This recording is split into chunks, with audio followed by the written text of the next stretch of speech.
Welcome back, ladies and gentlemen. We're on the MPC Sample, and we're going to talk about how to erase one note on one pad and not your whole sequence. Let's go right into it. Got to be, let's say I want to erase all the kick drums that I got. So what I got to do is go to Shift, Step, Edit, and then hold down Erase and select that pad.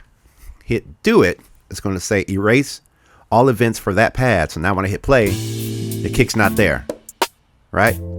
Same thing with the kick drum. If I hit Erase Kick while in Step Edit and then select Do It, now that rim shot's gone.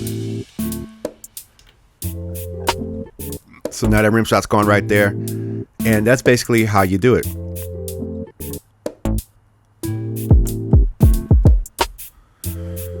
All right, once again, just to make sure you guys see that, to roll it back. To erase notes on one single pad on MPC Sample, go to Shift, Step, Edit, select, hold down Erase, and then select the pad that you want to erase notes on. Do it like that.